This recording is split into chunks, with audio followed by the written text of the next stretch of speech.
worry. But principles of interviewing. So we're just going to focus today on employment interviews. So all of this information is not in your textbook. This is that outside material that will be on exam 2, which is only in a few weeks as well. It'll be after Thanksgiving, but it will come sooner than we think it will come. So the percentage of ratio of interviewee to interviewer is 70-30. So the two roles that we have in interviews are interviewer and interviewee. So which one of these are you going to be for your career research interview? Interviewer. Now, today we're mostly going to focus on you being the interviewee. So going to a job interview, being asked questions. So in that situation, you need to be talking 70% of the time. And what is the purpose of an employment interview? Obtain a job. Or, I always tell students, it's more to sell yourself as to why you are the best candidate for that position. Because you'll go to a bunch of job interviews and not necessarily get the position that you interviewed for. And you may even realize at that interview that you don't want to work for that company based off of questions that they've asked you. So that's what it is. There are different types of interviews, which we'll go over today. There's panel interviews, group interviews, stress interviews, audition interviews, all of those that you may find yourself in different situations. So, and I know a few of you have gone to interviews this semester. So bring in some of those questions as we start to talk about them today. But they're purposeful, they're controlled normally. If you go to an interview that's like a 3-hour-long interview, it more than likely is not very structured. They haven't prepared, or it's just comfortable, it's casual. So you end up talking too much. But when planning the interview, we went over all of this information with your career research interviews. But you have to define your goal. So you go into, let's say, Taco Villa for an interview.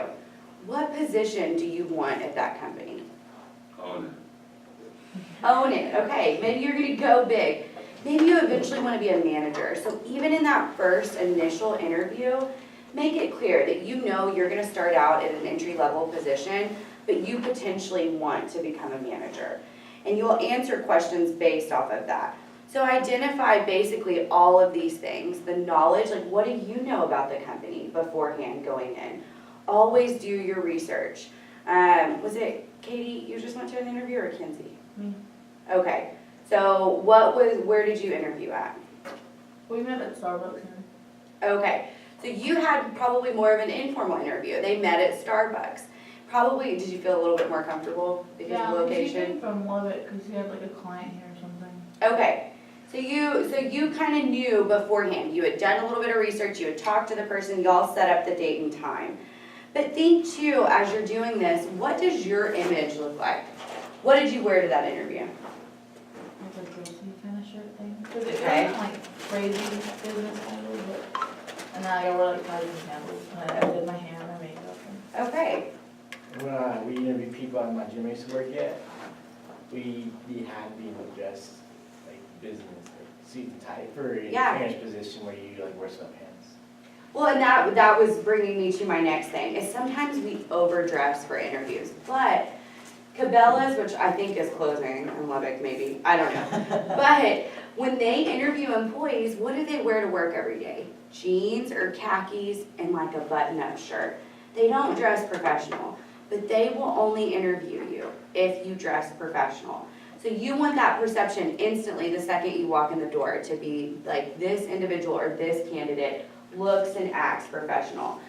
Yes. You also don't know, yeah, it's not one of the requirements, so they won't tell them. That Yeah, they don't tell you these things. Here's the other part of employment interviews. At Texas Tech, the old chancellor was Kent Hance. And he's been the chancellor for the longest amount of time of any other chancellor at Tech.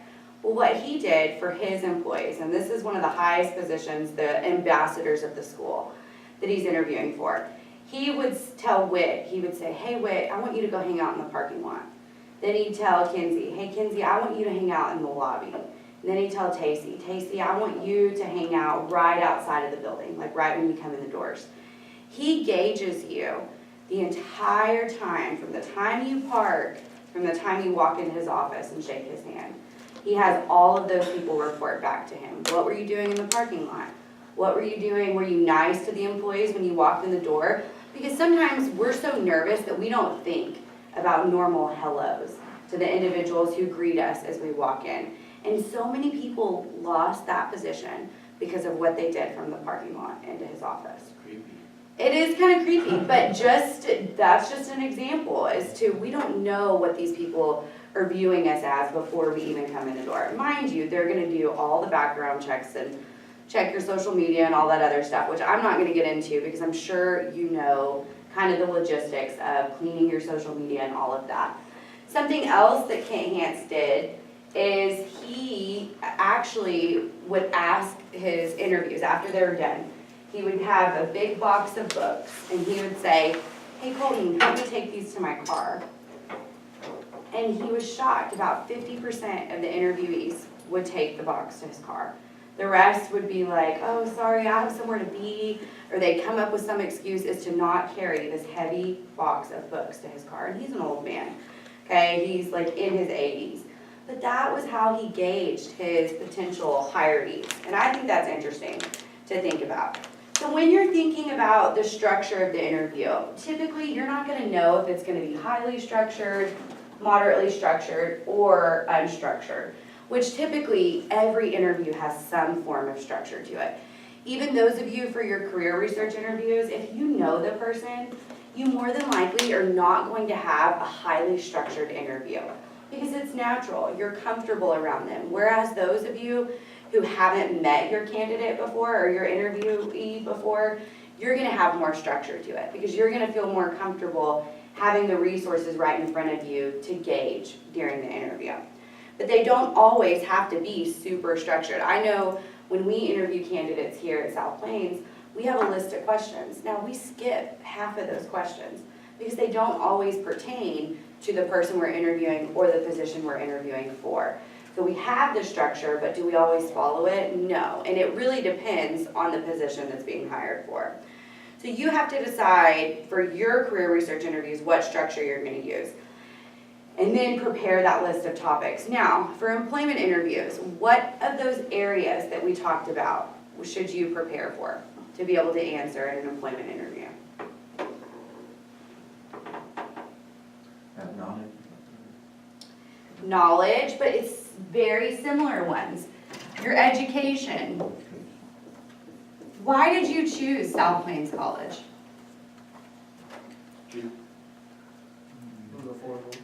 Okay, he said cheap, you said affordable. Let's think of a complete sentence to answer that question. I had enough money to go to Tech. No, how about saying, well, I found that South Plains College was more financially where I needed to be because I can afford it. And then that way I can transfer and save during my first 2 years of college to be able to afford to go to the university that I want to. Don't say it's cheap. And people that come from really far away, what are their responses? They want to get away from home. No, you wanted to become more independent is the better response to that question. So be thinking of all these things. Also your experience, how you're going to describe your experience. And those of you who haven't had jobs, what you're gonna have to do is apply your experience, I'm not gonna talk about that. Apply your experience to your classes that you're taking. What projects have you done that you could tell someone about a problem you ran into?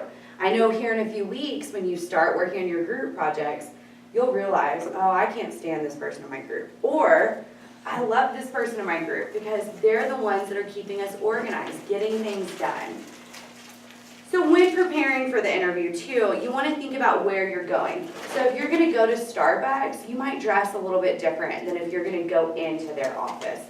Same with time of day. If it's an 8 a.m. interview, you got to get up a little bit earlier and start preparing, do your makeup, do your hair, all of that.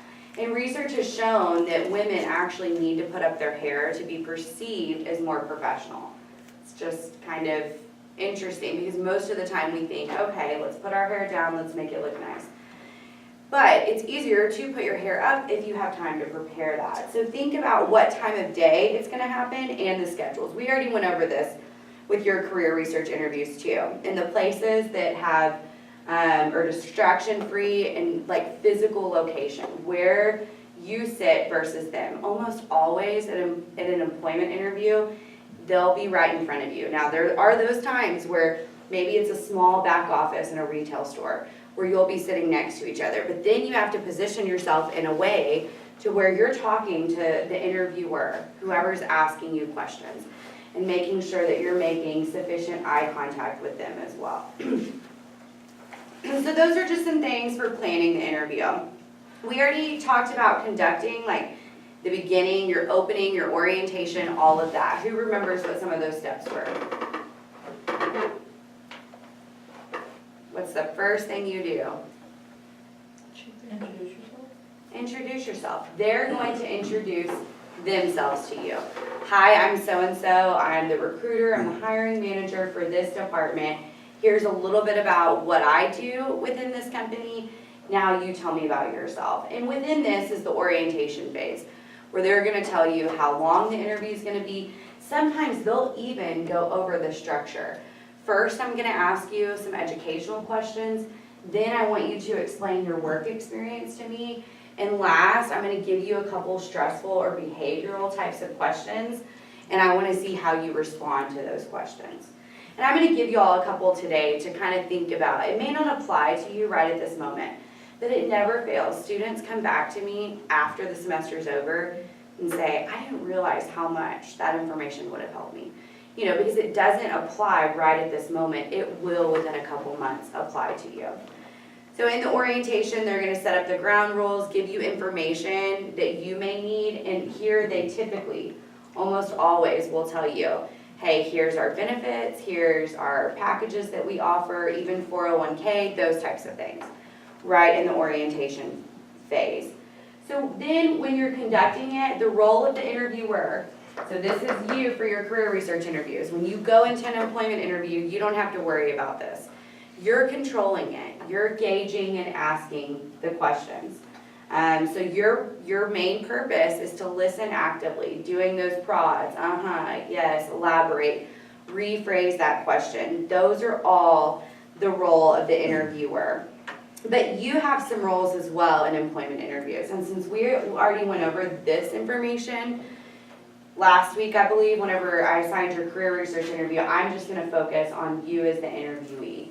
So what I want you to do when you go into job interviews is you have to listen. You have to be able to ask questions as well, give clear, detailed responses. There's something called PAR.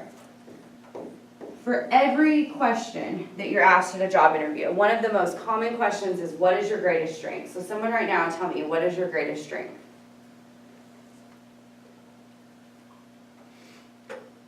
Communication. Okay, communication. That's a one-word answer, which, no offense to you, Isaac. Okay, but what I want you to do is answer this based off of PAR. And what this is saying is provide a time where you had a problem where communication fixed that problem. What action you took to handle it and what the outcome was, the actual results. So for almost every single question that you're asked, whenever they give you a stressful situation, tell me about a time where you had to deal with a difficult customer. Well, someone right now who has had a job and dealt with a difficult customer, tell me the situation. Oh, come on, managers over there. Or difficult employees maybe, or even fellow employees that you work with. Bahama Bucks. People Okay. would order, like, they'd say flavor, and then it wasn't the flavor they were expecting, so they got on that. Okay, so Bahama Bucks, people order something, and because it isn't what they thought it was going to be, then they're going to complain. Yes. A lot of them.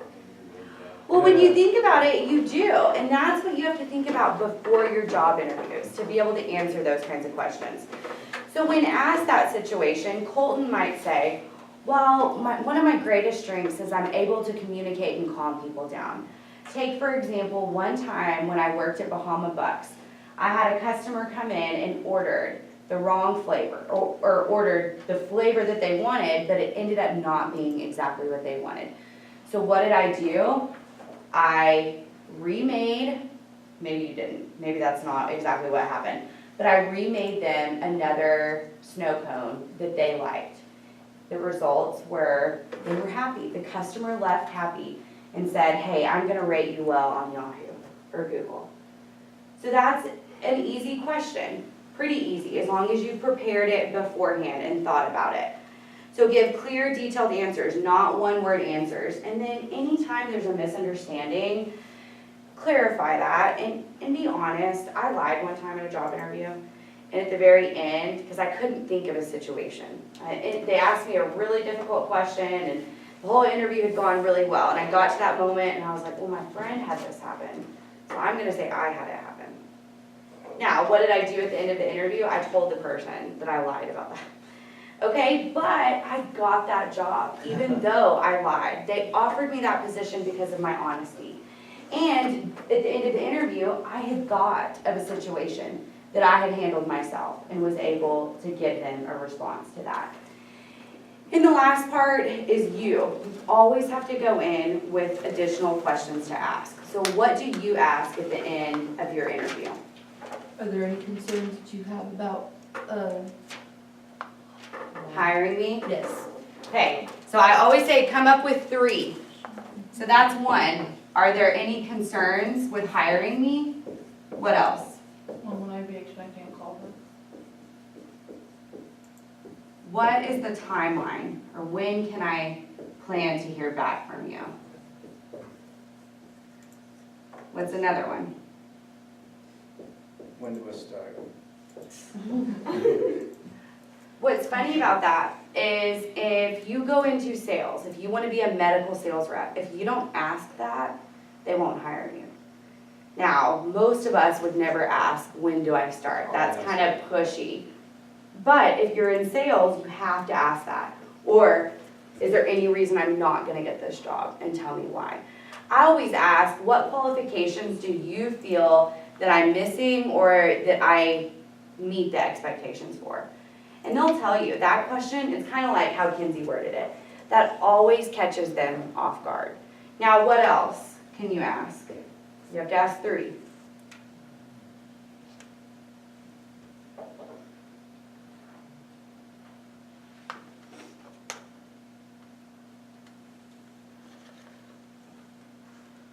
Nothing?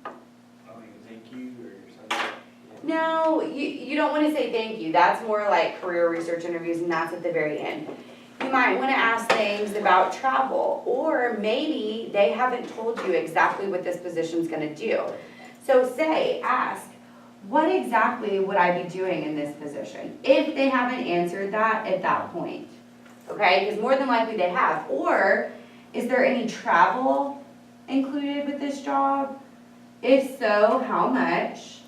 Those kinds of questions that, it makes it sound like you're really interested in the position and you wouldn't care if you were to travel. When do you ask how much they're gonna pay you if they haven't told you?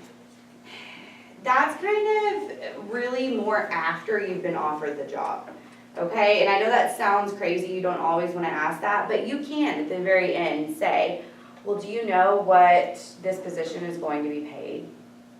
That could be a follow-up question at the end. More than likely, they've posted it online, or you kind of have an idea of the range that it's going to be in.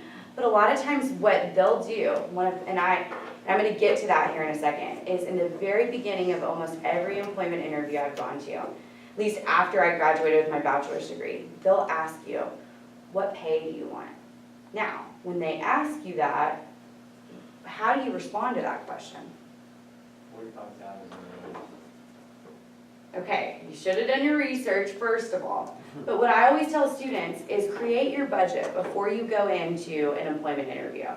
And say, okay, well, I have my rent, I have my car insurance, my gas, groceries. You have to calculate all of that.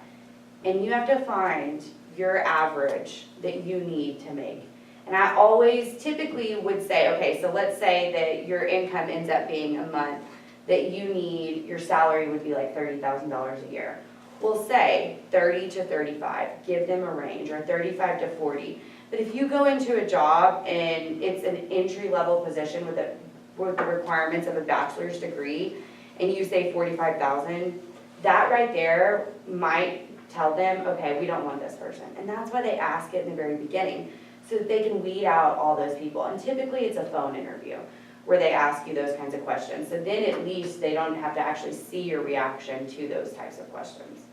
Does that make sense? But they will. They'll ask you, what do you want to get paid? And you have to have done the research to be able to answer that sufficiently. So then when closing, review. Here is where, and this is kind of part of closing, asking these questions. They'll say, are there any questions that you have for us? And maybe you have a question about the company itself. Like maybe you read a review online and you want to mention that review and ask them why people are saying this about that company. Because sometimes if you read on Glassdoor, there are a lot of organizations around Lubbock that have a very bad reputation. And I went in, have y'all heard of DXI, the telemarketing place? Yeah. Have any of y'all worked there? No, okay. Has a really bad reputation. Well, I worked there for a few weeks and you realize pretty quickly why it has that bad reputation. Everything that I read online was true. They don't treat employees well, they're disrespectful, like they really could care less. Now, it's probably changed by now.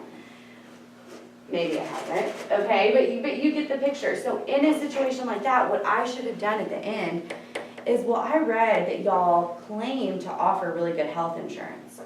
But, so what are your health insurance benefits? And that will catch them up. If you ask them a question like that, same as you, they start doing research on you and they dig up that, oh, I was gonna say Katie was arrested. Well, they might ask you in your interview, well, I saw that you were arrested for a public intoxication. That is not Katie, okay? But if that were the case, then she's nervous. That's a stressful situation. That's a stress question.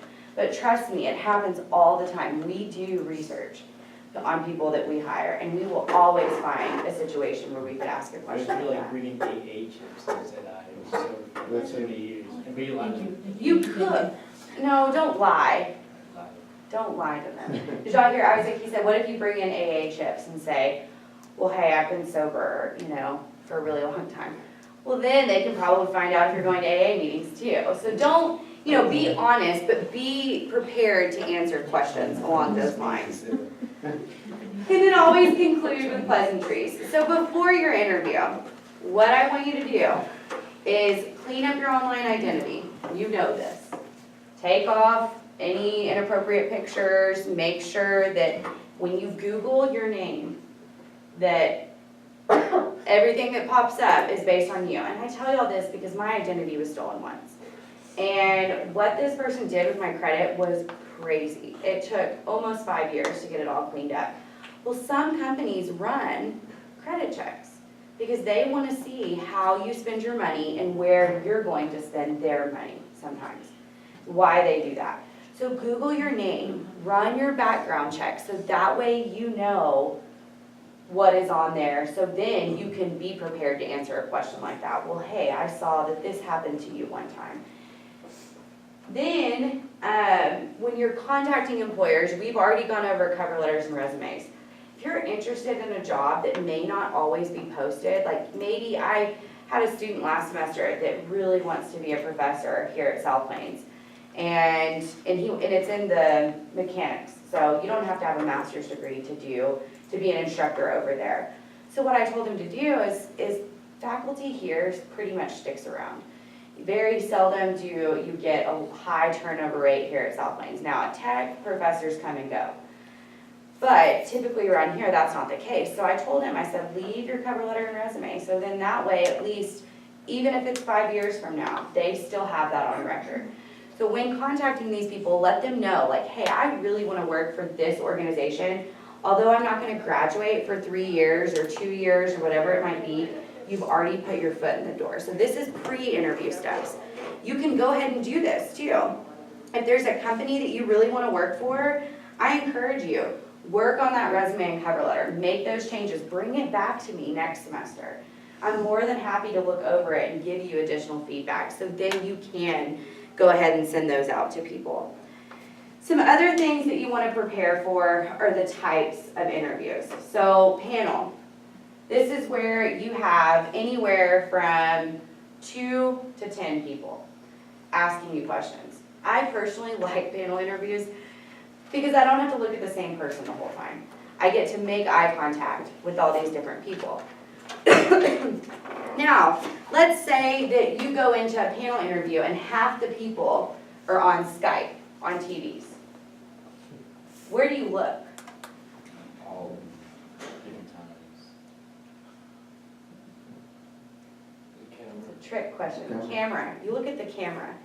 If you're doing a FaceTime interview, if you're doing a Skype interview, you always look at the camera. You don't look at the people.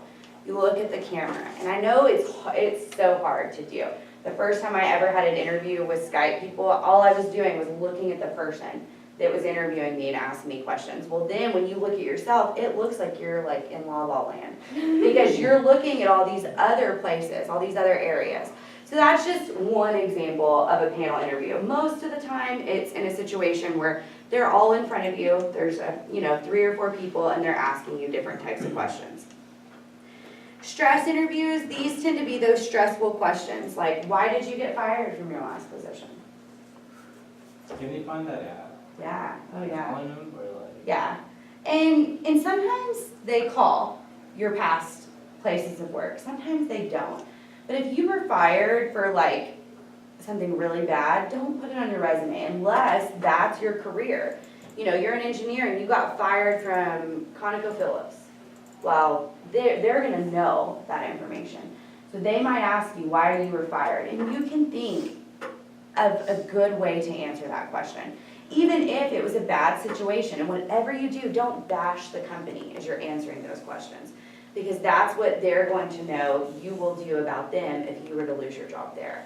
So a lot of times individuals go into interviews and they think, well, I hated my last job, so that's all I'm gonna tell them is how much I hated it, why I didn't like working with this kind of person. Well, that's gonna show that you don't work well with other people too.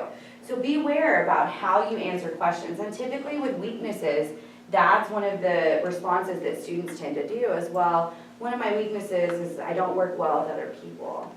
Don't do that. Think of another weakness that you can come up with. And do not say, those of you who went to the panel that we had a couple weeks ago, do not say that you're a perfectionist. That's not a weakness. Now, it might be, maybe you are too self-critical of yourself, but you need to think of a different way to answer that, because no one is a perfectionist. No one does perfect in everything that they do. So those are stress interviews where they're asking you really weird questions. At one job interview, I think I've told you this, there was a brick wall, and they said, if you were any brick on this wall, which one would you be and why?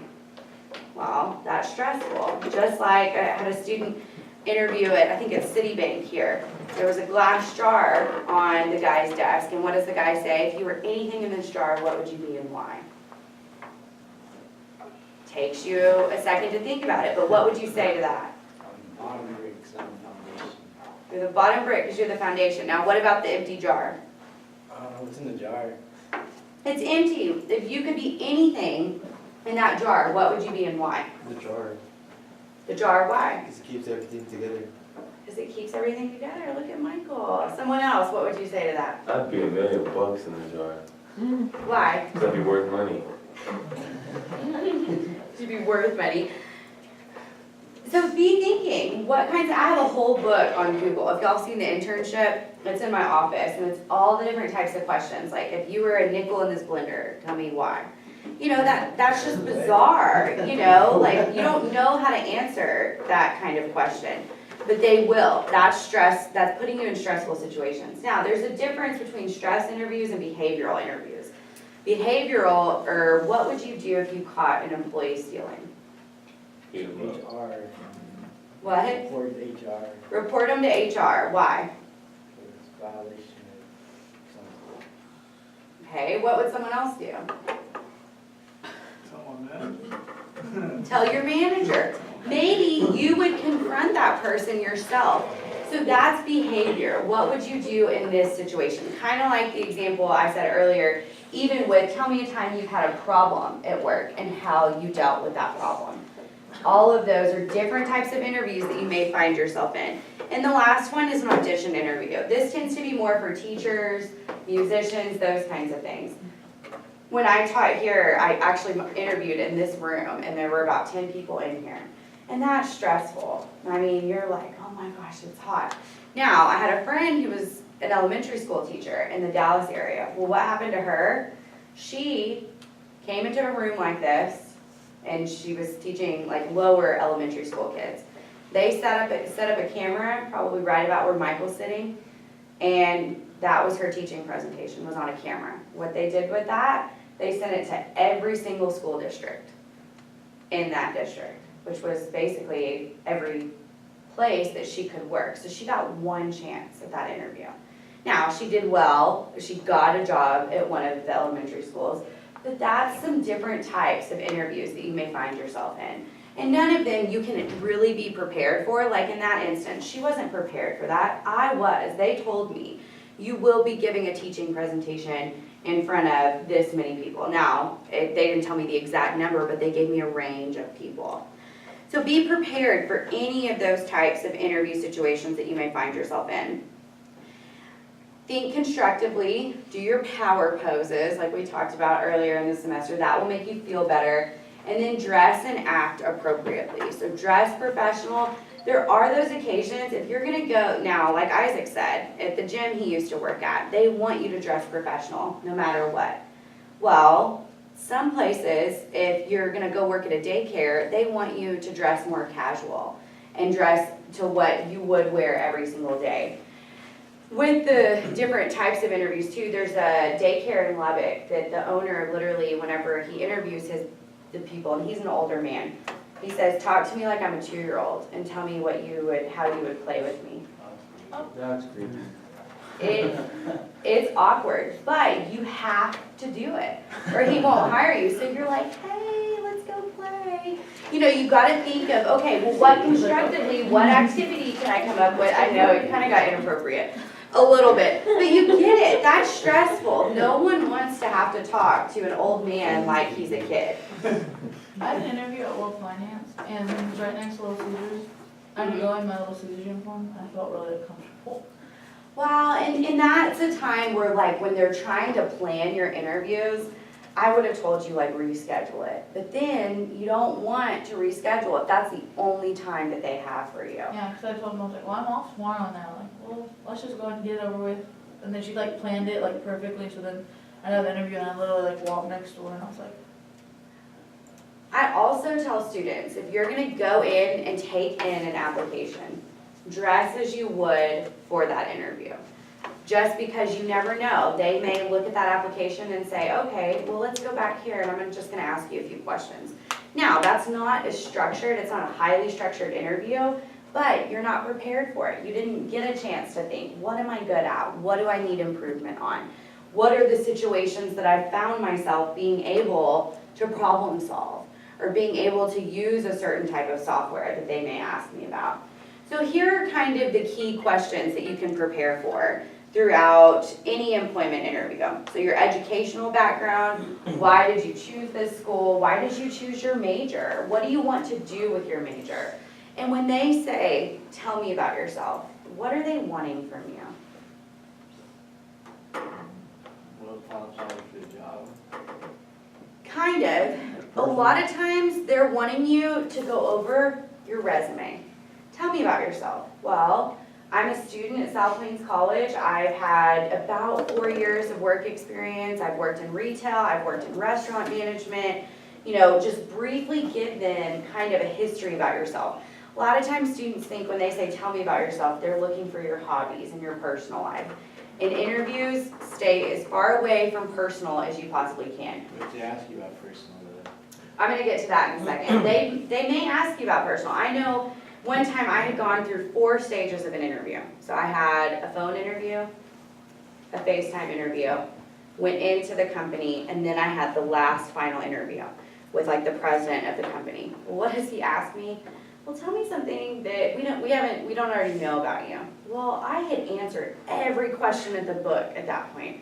So I said, I can still do a back handspring. Because I can. But that wasn't what he was looking for, okay? He was looking like, is there anything else that you haven't told us about yourself professionally, not personally? And sometimes we do that. What? Did he tell you that? No, he didn't tell me that. I got the job. And he was like, that is really cool. And so then he told me something unique about him. But it's just, those are the types of situations where you feel uncomfortable and you know you didn't answer that question right. And that's when at the very end you can say, I should have answered that question you asked me like this, and respond in that way. So work experience, be prepared to talk about jobs that you've worked at, what your tasks and duties were at those jobs. Answer them just like this. And then your personal traits. So what are you good at? Sometimes they do ask you personal questions. Now, there are what are called illegal interview questions. And I'm going to talk about those here in a second, but they cannot ask you things like, are you married? Do you have kids? Why? Because it could affect whether, like, what if they don't want a mom? Okay, and here's the example, and it's horrible. There's supposed to be no discrimination out there. But let's say Kinsey and David interview for the same job. Well, let's just say Kinsey has 4 kids. Oh, I'm just saying, okay? Now, which one, they both have the same qualifications, meet the same standards?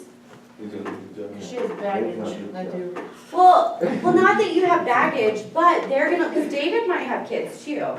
But David may have a wife at home who might be able to take care of those kids. Or, and what they're thinking too as they ask you those kinds of questions is, well, you have 4 kids. That's 4 kids that could get sick a lot of the time. Same with maternity leave. Sometimes they look at women as, okay, you're in the age where you might want to start having kids. Whereas David, yeah, he's in the age where he might want to start having kids, but he doesn't have to take off for 3 months after he has that baby. 3 months is wow. What? That's a long time. Well, maybe not 3 months, okay? But you get it. Those are the kinds of things that they're gonna look for, and you have to make it clear that, you know, you really want this position no matter what's going on in your personal life.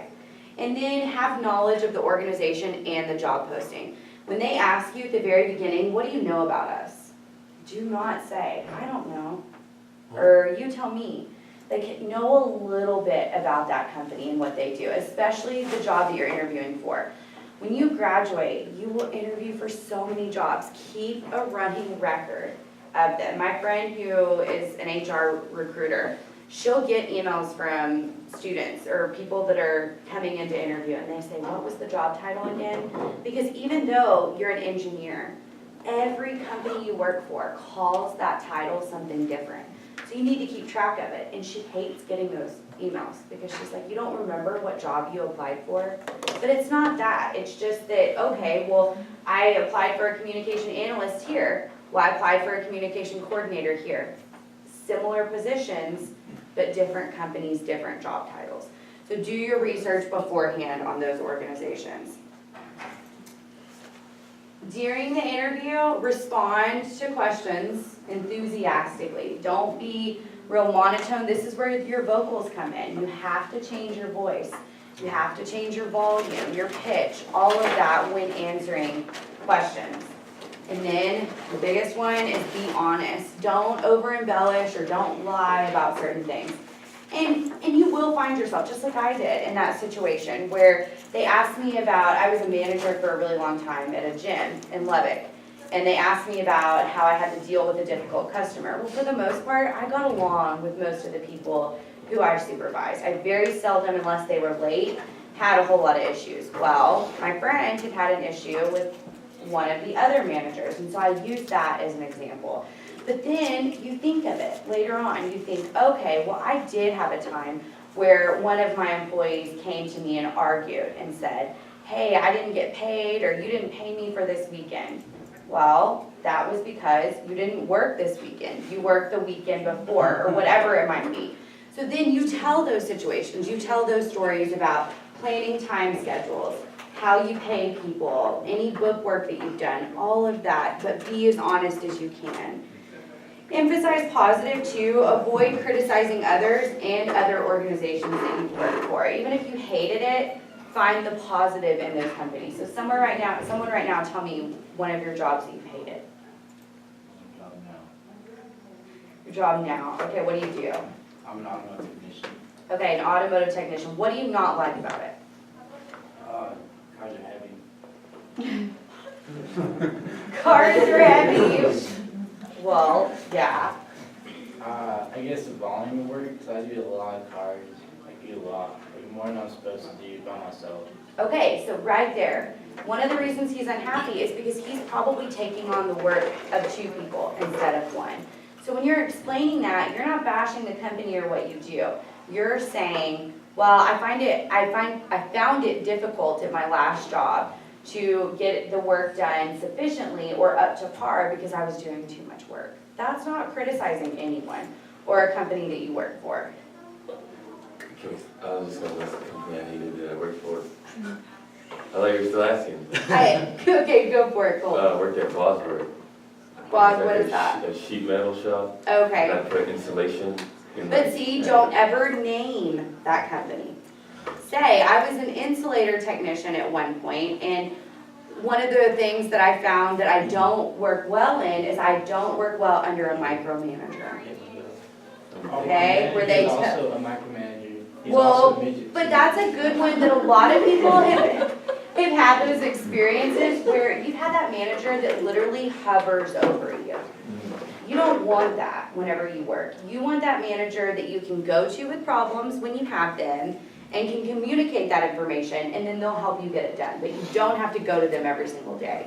So think of situations like that that you can come up with to talk about during your interview. Or if you haven't worked, what about professors that are difficult to deal with? Do y'all have those? Okay, you don't have to name drop as we're going over this, but maybe they never post grades. Well, that's an example that you've had. Maybe you confronted that professor and said, hey, what is my grade on this assignment? I turned it in August, and here it is November, and I don't know what my grade is. Well, that's a difficult situation or some kind of conflict that you're having to deal with. So be enthusiastic, have your questions answered as well. So those are all of these that we went over. Any type of question that you can come up with, that you can think of, you want to ask at the end. Don't not ask any questions at the very end, even if it is something like salary. And I know me, when you go through all of those rounds of interviews, that's the last thing you want to ask, but that's the only thing you really want to know, is how much you're going to get paid if you got this position. Now, if they tell you, when you say, when can I plan to hear back? And they say, within a week. When do you, and let's say a week has passed and you haven't heard from them, what do? Call. Call and ask. And a lot of times they'll say, sorry, we've extended the deadline another week. Now, if another week passes and they still haven't made a decision, then what do? I'll let him hire me. Not always. Call again. Don't be too pushy though. You know, and really at this point, they're probably like, well, you're a good candidate, but we're still looking for some other ones. And I would make it clear, give them your timeline. We'll say, well, if I haven't heard back from you within a week, and I know it sounds pushy, but this happened to me, and what happened? The next day they emailed me with the job offer. Okay, because I said, well, I have to know because I was offered another position at this other organization and they need a decision by next week. Kane did that to me too, where he told me that he forgot that he interviewed me, and I was pretty mad about that. But then See? a week later I started it. Well, and sometimes they forget those things. They've had so many interviews that they forget that that one person came in and interviewed as well. Rehearse your interview too, just like your speeches, practice. I do mock interviews. Used to, when I taught this class at Tech, that was one of my assignments, was you had to come into my office and conduct a mock interview when you turned in your cover letter and resume. I just don't have time to do that anymore with all the students that I have here at South Plains. But if you ever are going to a job interview, email me and say, hey, I'm interviewing as a bank teller. Well, I will prepare questions to ask you from a bank teller. And you can come into my office and I'll structure it just like they would structure it, the best of my knowledge. Now, don't be mad at me when they don't ask you all those questions, because sometimes they don't. They don't care about your strengths. They don't care about your weaknesses. I had one guy that was an engineering student that what did they do? They put this math problem on a board and his interview was solve it. Oh. And he That didn't, he sucks. couldn't solve it. It was one of those problems that was almost unsolvable. But what they did at the end was they said, step us through solving this math problem. I could never go to a job interview like that, but that's just me. Some of you are different. You would prefer just having to do that one assignment. So practice these things. Then afterwards, follow up. Send a thank you note or thank you email. Do not be overly eager. When you go into that job interview, let's say it's at 10 o'clock this morning and you get done at 11. What time do you send that thank you note? Towards the end of the day.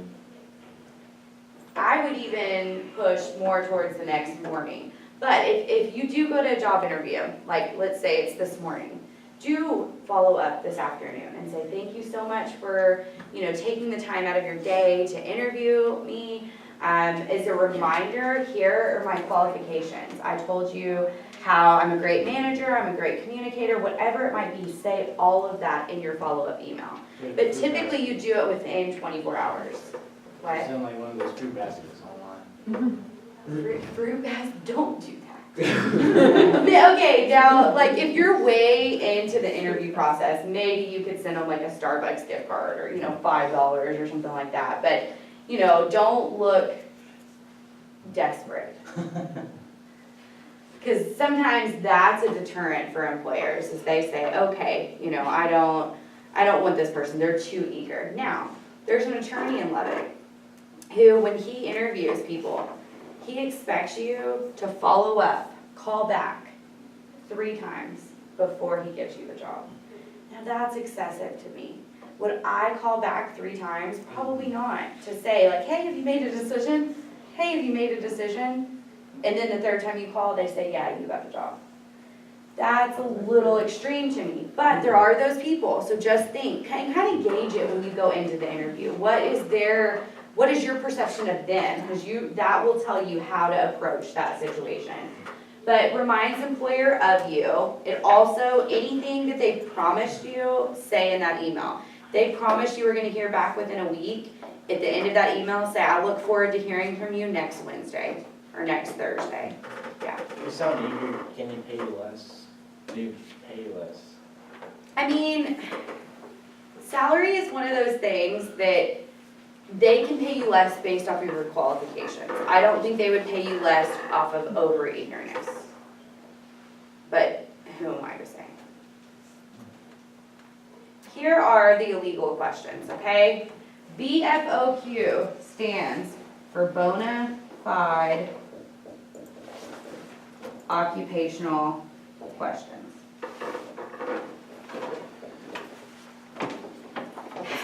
Anything that asks about where you're from, whether or not you're married, they honestly cannot ask you in an interview, which laws are changing a little bit, but they can't ask you if you've ever been arrested, if you've ever been married, if you're from this country.